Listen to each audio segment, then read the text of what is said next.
Middle Podcast, the podcast dedicated to the music, movies, and culture of Generation X.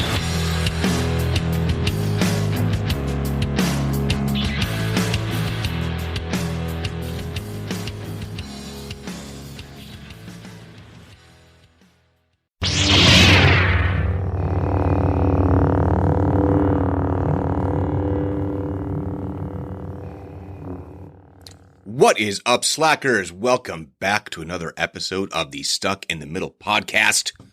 And this is a very special Star Wars edition, in part due to the brand new series, Obi Wan Kenobi, starring Ewan McGregor on Disney+. So, in my opinion, Star Wars is it was uniquely a Generation X thing.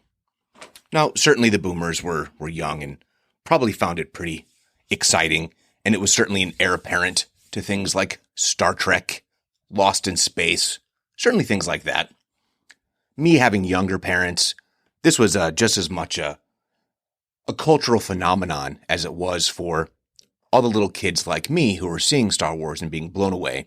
However, one of the more maligned, and certainly something that we're going to discuss, aspects of the series have come subsequent to the original trilogy. That includes episodes 1 through 3. Now, episodes 1 through 3 is really for, in some ways, a different generation. Because we were all seeing it when we were young, either really kids. So if you look at the Gen X spectrum, right, 64 and on, you have some early teens who have been seeing that for the first time. Still going to be an amazing thing to see. All the way down to the kids who were, little kids like me. I was, 3 years old in 1977. I mentioned it in one of the earlier podcasts. Like, it was this moment that I just clearly remember. Don't remember the whole movie. Of course I don't. But certainly images and all of that. But it doesn't just belong to Generation X. And now with the Disney ownership, you have a whole nother generation on top of that, and really now heading into second generations, third generations, fourth generations of Star Wars fans. So this is going to be a little bit of my recollections, relationship to the series, because I am one of those people who certainly is a bit of a Star Wars dork. There are people who know far, far more than me. I can never deny that. And there are people with those encyclopedic memories who remember every character, every planet. I'm okay with some of that stuff. I certainly took it to the level where I had the life-size cardboard standee of Boba Fett, which unfortunately got damaged, and I only have half of it. I had an original poster of the original 1977 poster on my wall, and I think someone in my family, and it's probably my dad, may he rest in peace, were like, that poster is probably going to be worth some money. And it just kind of disappeared with one of the moves that we had. But I had all the toys, many of the toys, I should say. I do have a original Millennium Falcon toy, but it was heavily played with and beat up. But anyway, what I'm really getting at is I read all of the books as well. The things that are now no longer considered canon after the Disney purchase is now called the Legends series. And I'll get in a little bit to that when we talk about the sequel trilogy, the J.J. Abrams Disney-owned Star Wars, and how there are some things there that I think were really missed opportunities. Because I don't necessarily think you need to make all new characters because you're looking to be marketing, new toys, etc.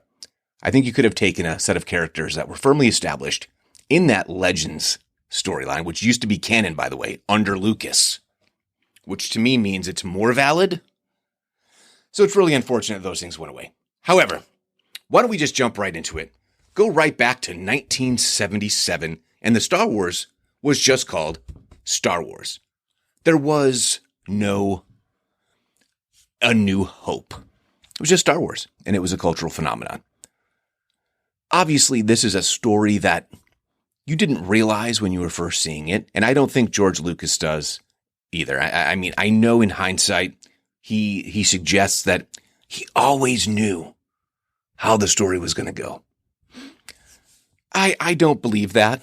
I really don't. I think he had no idea that Luke and Leia were twins.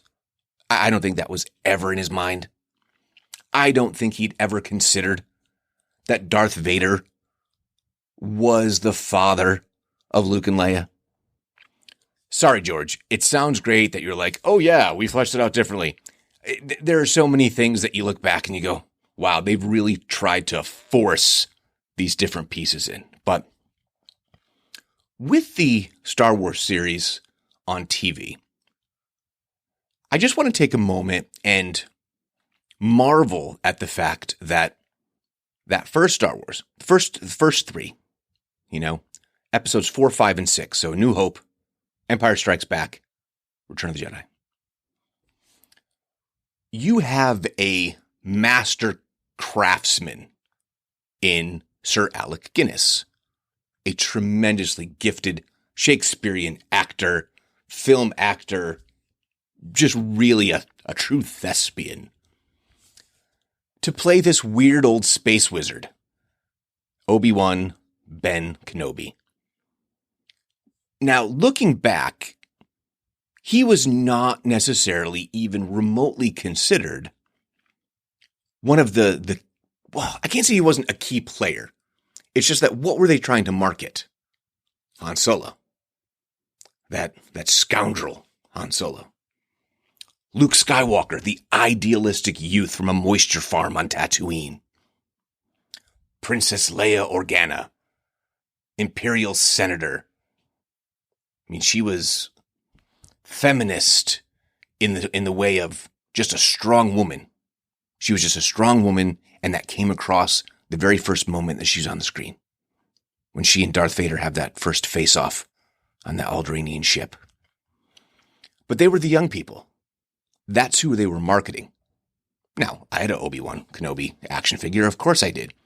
He's still a very important player in the original trilogy. However, he was not going to be the guy they were hitching everything to. I mean, obviously, that all came down to that core group. And when I say core group, like I just said, it's Han, Leia, Luke, the droid C-3PO and R2-D2, and Chewbacca, and then eventually Lando Calrissian. But Obi-Wan's story was always left as this backstory. What were these Clone Wars? And of course, he dies in the first movie. I say dies, he became one with the Force. But that was a pivotal moment for Luke Skywalker. Here he was, he's just kind of discovered this link to his family beyond just his aunt and uncle, his adopted aunt and uncle. This was a real direct pathway, a direct link to who his father was.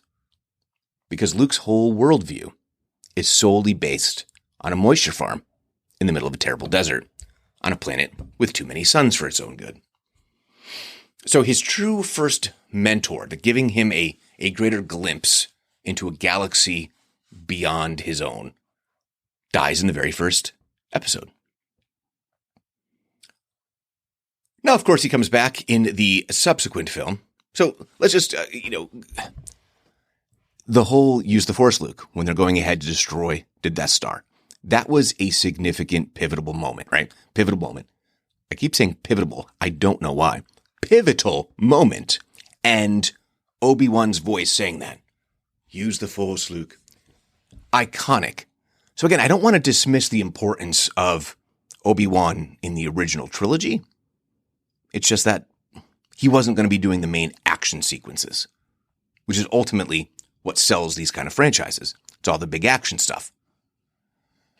I mean, you even look at that lightsaber battle between Darth Vader and Obi-Wan. It's not much of a battle. It's a couple of dodges and parries and zzz, and that's about it. And then, he gives in to the Force. But anyway, as we all know, Luke Skywalker uses the Force, turns off all of his equipment, He's clearly showing that he has some affection for this young princess that they just saved. And Darth Vader says, "Who is this young pilot?" as he goes spinning off into space, thanks to the last-minute save by Han Solo. So here are your main story arcs. Old Wizard, Jedi, Owen and Beru are killed by stormtroopers. Luke gets to go off on this great space adventure. He comes across a couple of droids, which, by the way, you telling me that Lucas knew about all this stuff? That whole relationship between C-3PO and R2-D2 didn't quite add up when you try to retcon it that way. Goes off into space. Han Solo, he's taken off. He's got a bounty. He's not really interested in being a rebel, so he is redeemed when he comes back to save good old Luke. And then, the Death Star is gone. There goes Grand Moff Tarkin. We're built for a sequel. I don't think anyone knew at the time. I mean, certainly I was little, but I think it was probably assumed, hey, we might have some longevity out of this. And kudos to George Lucas, who sacrificed box office initially for maintaining those rights and merchandising rights. And then that's when all the flood of action figures and toys and tie-ins. I mean, he made all his money on merch until later on. Anyway, fascinating. So Empire Strikes Back. Okay, so this to me is a little bit of a divisive movie.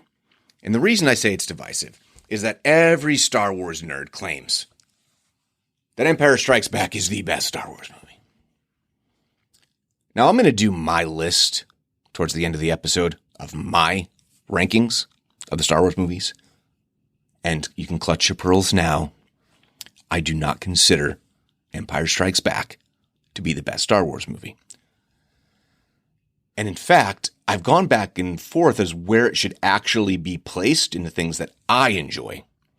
However, chronologically, this is the next movie that came out. Not chronologically, excuse me. Order of release. So the original episode 2 is episode 5, Empire Strikes Back. I get why, from a classic filmmaking perspective, your second film is usually the darkest one in the arc, right? Because if you're telling long-term storytelling, this is the fall of the hero or heroes. This is where the antagonists get the upper hand and creates what should be the drama heading into the final act. And everyone talks about how George Lucas, has that template, the hero's journey, as well as just where he stands with mythology and creating this own mythology. Here's what I get out of Empire Strikes Back. You introduce your new secondary characters, not to, diminish Lando Calrissian, because he's a significant part of Empire and Jedi. But, he was brought in the sequel. So a secondary character is what I mean by that. Because Yoda is a new introduction and becomes iconic, right? And, you're fleshing out the rebellion. But I mean, it's such a weird thing in the fact that the conflict itself is different, right? Because yes, you have that opening on Hoth where the war is still obviously happening. And Luke's all going off into the middle of the snow. And once again, Han Solo's the big hero. He goes out. There's plenty of sexual tension between he and Leia. Again, got a bounty on her head. All that. But it's almost as though at this point, it's almost a different story in some ways. I mean, obviously it's a linkage between the two things, but as far as Star Wars, the two war movies, would be A New Hope and Return of the Jedi, where it's focused more on that Imperial conflict. Because Lucas has determined that there's a very personal story in here, again, what I think is retconned in his own mind of saying, wait, we need to